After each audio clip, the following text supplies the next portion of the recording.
Hey everybody, welcome back to the channel. I've got something that is incredible. So what I have for you today is what is, in my opinion, the golden standard of excellent random table books. This is a book where no matter what scenario I'm doing, no matter where I want my campaign to go, I always end up at this book first.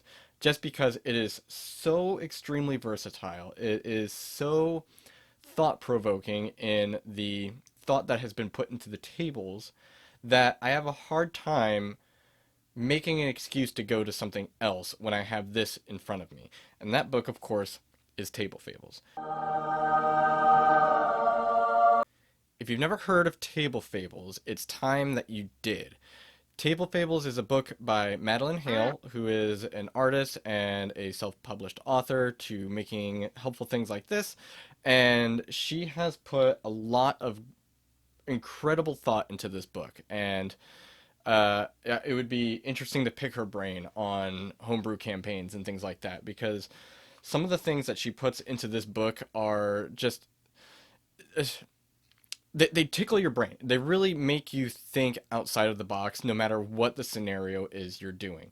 This book, this is a $12 book on Amazon, and I will put an affiliate link down there. And it is worth probably 40, just for the amount of mileage that you will get out of it. There is very little wrong with this book. I mean, even the build, it's got this interesting, like, felt-like cover. It's well built. It's got these great little doodles in here that she illustrated herself, and it just comes out good. It's just good. And there is about 35 tables in here, and I can think of maybe 4 that I don't use. And like compass direction, time of day, things like that. Literally, I think I've used just about every other table in this thing. And this is a great book for just players. If you never plan on DMing, just for players, this is probably the perfect book to get. If you're going to get one book as a player, get this book, because you can build an incredible character, which I will do in this video at the very end.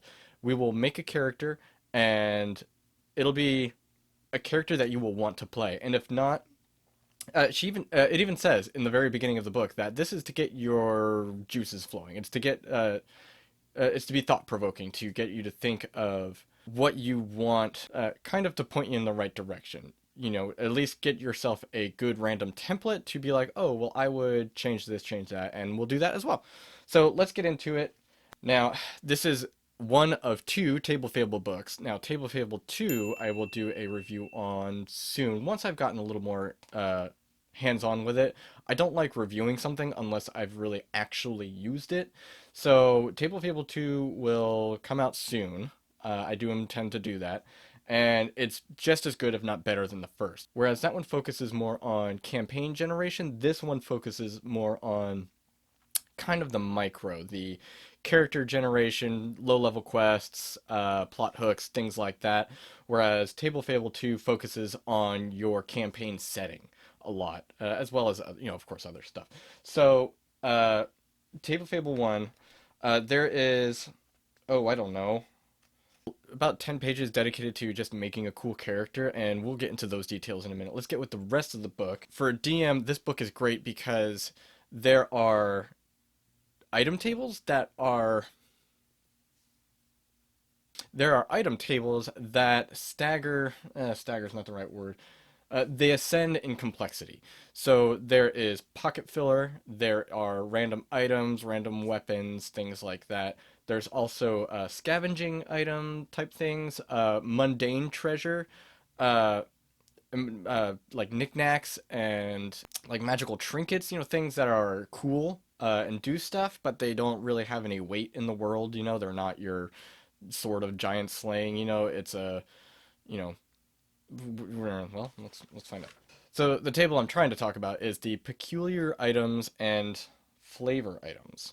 Okay, so this would be a thing like a doll made of wood and horsehair, a wooden pen that never runs out of ink, a rabbit's foot, a brass whistle, a dragonfly hair clip. These are just things that, like, even, let's take a dragonfly hair clip, for example. You add that, it's just, it's gonna make your character just a little bit more real. If you have a new character to the party, they walk up and they have this bright, dazzling piece of jewelry in their hair. Things like that that you wouldn't think of off the top of your head when generating a character. Things like that are going to make your characters really cool and really believable. Because they're going to have unique little things about them. There is a table for magical items. This includes magical books in the book table. There is a table of books, and it goes up to like 70-ish, and then after 70 you start getting into magical books, which have unique properties and have really fun and sometimes zany effects to them, so that's really cool. The same goes for weapons. The weapon table is a big table of weapons where they're mostly mundane, but then once you get higher up in your D100 roll, you start getting magical stuff. And just to put it into perspective, the list of books also has who they're written by. So that's not just like, oh, a book of baking. It would be like, you know, Fizzlewicks von Baron, this 40 seconds guide to making blood biscuits. Like it tells, so it's like you're almost getting a free NPC. You of course have things like drinks, like potions and potion effects, what they look like, what color they are, the viscosity, just full descriptors, so you don't have to really come up with anything. The other good section is that there's a nice little section dedicated to making taverns. So this can either be a good tavern, a bad tavern, something that's fancy, something that's quaint. It might be a rundown dump, but man, the food, excellent. And this all helps you kind of come up with those things. Meals of the day, specialty drinks, what wines they serve, things like that. Because and the problem, in a way, this has made me almost made me a worse DM in the sense that I want my players to start digging around in the nooks and crannies and start trying to poke holes in things, so to speak. I want them to be like, well, what's on the menu? What does it smell like in here? What's cooking? And that sort of thing. And it's kind of fun to have details set up for those things, at least have the access to do that. Where usually they just want to move on to the next thing, and that's fine. There's also, of course, a big list of hostile encounters as well as wilderness encounters like ocean, city encounters, urban environments, encounters for the woods, blah blah blah. There's all sorts of good things like that to when your players. Basically, it's kind of like that one page in the DMG where it's like, oh, if you're stuck and you need something to do, and here you go. It's got all that, but it's all in like one page. One page that I've put to very good use is the list of festivals for when your players kind of need something to mix their lives up a little bit. So in my current campaign, which I will also link down in the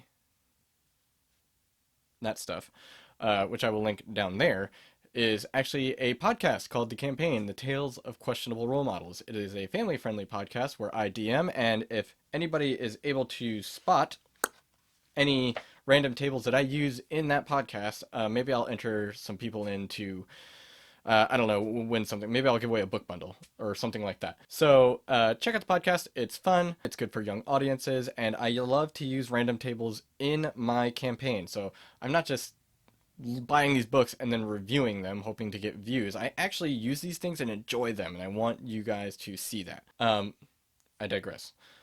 I send my players to a town, which has the week-long Festival of Silks happening, where men and women from all over the realm come to this trade hub to sell all sorts of linens and tapestries and things like that.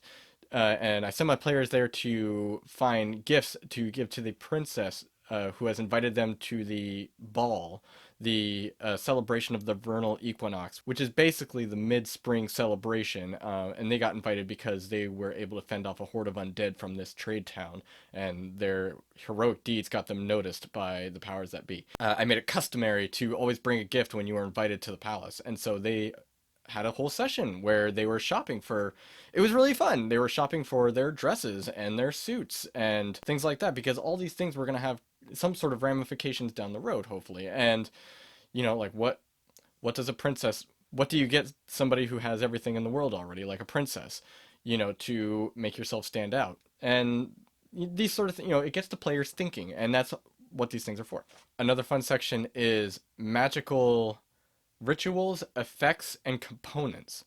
So if you need, if your players catch wind of a cult up to no good, they might be able to foil it by making sure they can't get their components that they need to do it. Things like that. The lists for these are actually pretty substantial. There's also a big list of 100 curses, and that is actually something that can be tied towards a magical effect. That's something that could be tied towards a potion or a magical item. When if you're a GM or a DM, you know that you sometimes have those players that need to be put flat on their butt, that need to be taught a lesson is wrong, right? That's the wrong way to say it. But you kind of need to put somebody back in their place. New sword, bam, it's cursed with diarrhea or something. I don't know. You got a list. And last but not least, there's also things like a table of dreams and a table of nightmares, which I've also put to good use in the past. Very fun to when your characters have had a long day and they're finally bedding down for the night and they finally set up a safe camp and they're finally starting to get off their nerves that they're not being followed anymore. Hit them with a nightmare. And then they're wondering, well, the DM actually made a point to say this rather descriptive nightmare. Is this going to have ramifications up the road? Should I remember this? Should I be writing this down? And it's kind of fun to mess with your players like that. I'm looking at you, Chrissy. So let's get started on rolling that character. So I have a half a page of character traits and notes that I have written down. I did not fudge any of these rolls. I used the first roll that came up. I didn't fudge any rolls. So I'm going to read this out a little bit and see if this is a character that you could see yourself playing, or if this is a NPC you could see yourself working alongside, or a villain in this case that you could see yourself perhaps up against. So there it is, guys. That is Table Fables. It is a fantastic book. This is $12 on Amazon. You should absolutely go pick it up. I would not hesitate to pick this up if you haven't already. If you've thought about it, just go ahead and do it. It is so worth the money. You will not be disappointed. So stick around. I'm going to give you that character that I rolled up using this book. I think if I ever get invited to a one-shot campaign or something like that, I'll just roll out of this book to make my character. As a DM, I kind of think of stuff once in a while of things I want to do, but I kind of want to save those for long-term things. But if I'm ever doing a one-shot, this is where I'm going. Riagna Ariel, known as the Swift Tongue. She is a short, heavy-set elf with black hair, green, beautiful eyes, and a broad nose. She is a druid and a merchant by trade. She wears practical, workable clothing. She is a middle-aged female elf who does not like the company of people. She, in fact, is openly hostile to most of the people around her. What people don't know is that although she brings fruits and berries and produce fresh from the forest, maybe she is a gatherer of truffles or mushrooms or something, she hates being cramped and is claustrophobic and hates being in the stalls that are in the market. She does this in order to buy medicine because she feels the need to aid any animals that are in need, which are typically found out in the forest. Maybe animals that have gotten away from a hunter who have been wounded, animals in a trap, things like that. Her entire past is actually a mystery to her. She woke up with red rings and scars on either wrist and doesn't remember her real name or her past.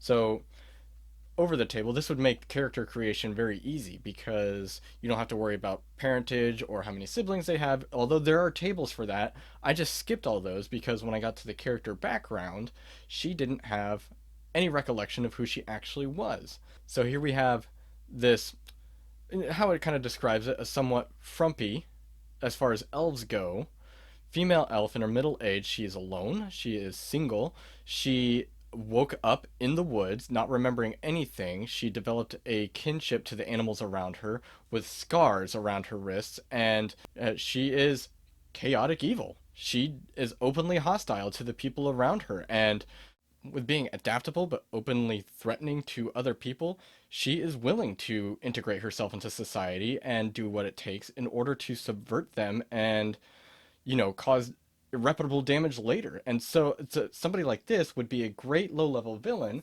because you're going to get somebody who they have enough power to maybe back up their threats, but it's not world ending. So I really encourage you pick up the book. You can make some great characters, and that took me maybe 5 minutes, by the way, of just rolling the dice and writing all that stuff down. Check it out. It's a great book. Tune in next time when I will probably do fables when I either do some repairs or I will do table fables. Thanks for watching. Thanks for tuning in, guys. Thanks for watching. Don't forget to like and subscribe, and also check out the podcast if you're looking for something interesting to listen to during your commute or while you're at work. Thanks for watching. Or competition.